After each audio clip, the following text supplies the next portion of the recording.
শুভেন্দু অধিকারী সুকান্ত মজুমদারের দুই সুর, জুনিয়র ডাক্তারদের আন্দোলন নিয়ে দুই সুর দুই নেতার। নন্দীগ্রাম জঙ্গলমহলের মতো আন্দোলনের দাবি করেছেন শুভেন্দু অধিকারী। অন্যদিকে জুনিয়র ডাক্তাররা নিজেদের মতো আন্দোলন করুন বলছেন বিজেপি রাজ্য সভাপতি সুকান্ত মজুমদার।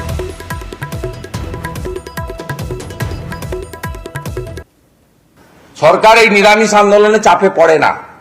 নড়াতে যদি হয় মমতা ব্যানার্জিকে ওই 27 তারিখের মতো নড়াতে হবে, এসব করে কিছু হবে না, কোনো অনুভূতি নেই। আপনি বসে থাকুন না 7 দিন স্বাস্থ্য ভবনের সামনে, বয়ে গেছে। ভয় একদিনই পেয়েছিল, ভয় এখনো আছে, আর কি করতে হয় আমরা জানি। দুটো সফল গণ আন্দোলনে আমি নেতা বলবো না, সমন্বয়ক ছিলাম, একটা নন্দীগ্রাম আর একটা জঙ্গলমহল, নেতাই এবং তাকে কেন্দ্র করে। অর্থাৎ আমার কিছু এক্সপিরিয়েন্স আছে। চিকিৎসকরা কিভাবে আন্দোলন করবেন সেটা আমি বলে দিতে পারি না। স্বাভাবিকভাবে চিকিৎসকরা কিভাবে আন্দোলন করবে তাদের ব্যাপার, সেরকম আমরা কিভাবে আন্দোলন করবো সেটা আমাদের ব্যাপার। স্বাস্থ্য ভবনের সামনে অবস্থানে